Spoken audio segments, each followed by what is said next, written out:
ഇതേ നോക്കിയേ തങ്ക ചേച്ചി വന്നിട്ടാ. ഇന്നത്തെ റെസിപ്പി എന്താണെന്ന് നോക്കാം, വാ.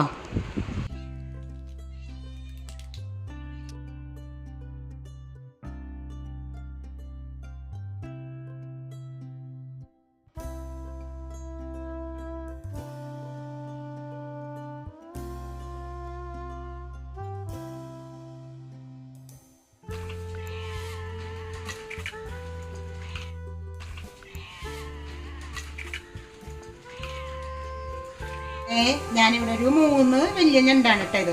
ഇതെടുത്തിട്ടുണ്ട് കേട്ടോ. ഇത് നമുക്ക് ഈ ചട്ടിയിലോട്ട് ഇട്ട് എടുക്കാം. നന്നായിട്ട് കഴുകി വൃത്തിയാക്കിയതാണ് കേട്ടോ. ഒരു 3/4 ടീസ്പൂൺ മഞ്ഞൾപ്പൊടി ഇട്ട് കൊടുക്കാം കേട്ടോ. 1 ടീസ്പൂൺ മുളക് പൊടി, ഒരു 3/4 ടീസ്പൂൺ ഉപ്പ് കേട്ടോ. ഇതൊന്ന് മിക്സ് ആക്കിയിട്ട് നമുക്ക് ഇതൊന്ന് വേവിക്കാൻ വെക്കാം. ഇതിൻ്റെ കൂടെ തന്നെ ഒരു 2-3 പച്ചമുളക്, ഇത്തിരി കറിവേപ്പിലയും കൂടി ഇട്ട് കൊടുക്കാം കേട്ടോ. 1/2 കപ്പ് വെള്ളവും കൂടി ഒഴിച്ചിട്ട് നമുക്ക് ഇതൊന്ന് വേവിച്ചെടുക്കാം.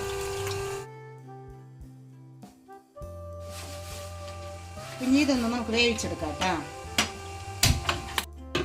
അപ്പം നമ്മുടെ ഞണ്ടിൻ്റെ ഇടക്ക് നമുക്കൊന്ന് ഇളക്കി കൊടുക്കണം കേട്ടോ.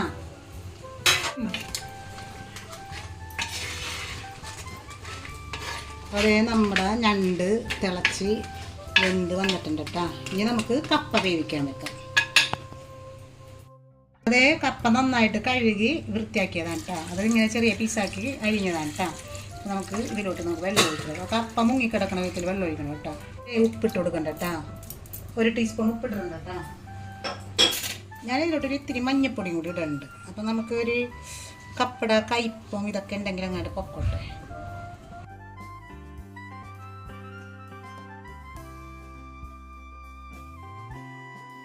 അപ്പം നമ്മുടെ ആ കിഴങ്ങ് വെന്തിട്ടുണ്ട് കേട്ടോ. അപ്പം ഞാൻ ഇതിൽ നിന്ന് ഊറ്റി മാറ്റണേട്ടോ, വെള്ളം വെക്കാം. അപ്പം നമ്മൾ ഈ ഞണ്ട് വേവിച്ച് വെച്ചില്ലേ, അതിലോട്ട് കിഴങ്ങിട്ട് കൊടുക്കാം കേട്ടോ. ഞാനിവിടെ ഒരു ചട്ടി വെച്ചിട്ടുണ്ട് കേട്ടോ. അത് ചൂടായി വരുമ്പോൾ വെളിച്ചെണ്ണ ഒഴിച്ചു കൊടുക്കാം. ഒരു 2 ടീസ്പൂൺ വെളിച്ചെണ്ണ ഒഴിച്ചിട്ടുണ്ട് കേട്ടോ. അപ്പോൾ വെളിച്ചെണ്ണ ചൂടായിട്ടുണ്ട് കേട്ടോ. നമുക്കൊരു വലിയ സവാള ഇട്ട് കൊടുക്കാം.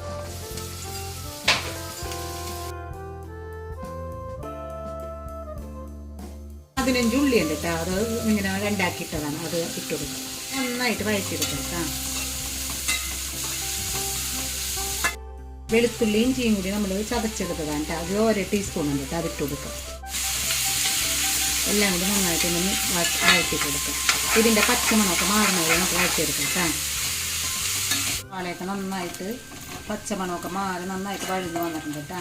ഉള്ളിയുടെയും സവാളയുടെയൊക്കെ. ഇനി നമുക്ക് മസാലകളെല്ലാം ചേർത്ത് കൊടുക്കാം. ഒരു 1/4 ടീസ്പൂൺ മഞ്ഞൾപ്പൊടി ഇട്ട് കൊടുക്കാം.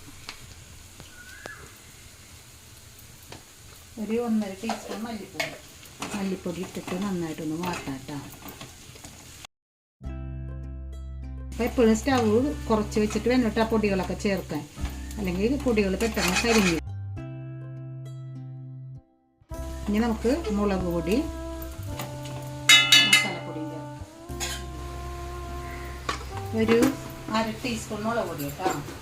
1/2 ടീസ്പൂൺ പെരിഞ്ജീരകത്തിൻ്റെ പൊടി, ഒരു 3/4 ടീസ്പൂൺ ഗരം മസാല, 1.5 ടീസ്പൂൺ കുരുമുളക് കേട്ടോ. എപ്പോഴും ഞണ്ടിന് മുമ്പിൽ നിൽക്കുന്നത് കുരുമുളക് പൊടിയാണ്. അപ്പോൾ കുരുമുളക് കൂടുതൽ ചേർക്കണം.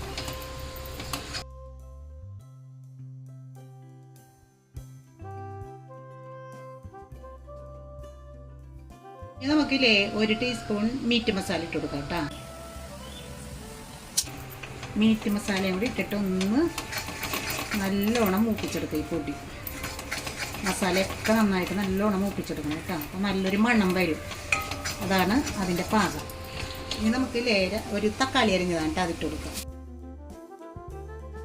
അപ്പം ഞാനൊരു പൊടി വഴറ്റുന്ന നേരത്ത് 1/2 ടീസ്പൂൺ വെളിച്ചെണ്ണയും കൂടി ഒഴിച്ചിട്ടുണ്ട് കേട്ടോ. അത് ഞാൻ വീഡിയോയിൽ കിട്ടിയില്ലായിരുന്നു. ഞാൻ ഈ ഗ്രേവിക്ക് ആവശ്യമായിട്ടുള്ള ഉപ്പും കൂടി ഇട്ട് കൊടുത്തിട്ടുണ്ട് കേട്ടോ.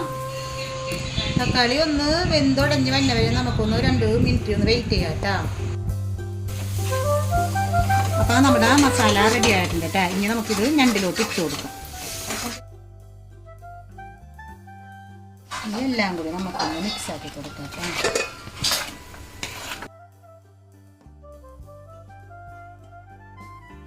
ഇതിന് വേണ്ടി നമുക്ക് കുറച്ച് കറിവേപ്പില, 2 പച്ചമുളക് കൂടി ഇട്ടു. അപ്പോൾ ഇന്ന് നമ്മൾ തയ്യാറാക്കിയ ഈ ഞണ്ടും കപ്പയും എല്ലാവരും ഉറപ്പായിട്ടും ട്രൈ ചെയ്ത് നോക്കണം. ട്രൈ ചെയ്തിട്ട് നമ്മുടെ ഫീഡ്ബാക്കും കൂടി അറിയിക്കണം. നമ്മുടെ ചാനൽ ഇതുവരെ സബ്സ്ക്രൈബ് ചെയ്യാത്തവരുണ്ടെങ്കിൽ ഉറപ്പായിട്ടും സബ്സ്ക്രൈബ് ചെയ്ത് നമ്മളെ സപ്പോർട്ടും കൂടി ചെയ്യണം. ലൈക്കും കമൻറ്റും ചെയ്യണം. അപ്പോൾ അടുത്ത വീഡിയോ ആയിട്ട് വരാം കേട്ടോ. Thank you.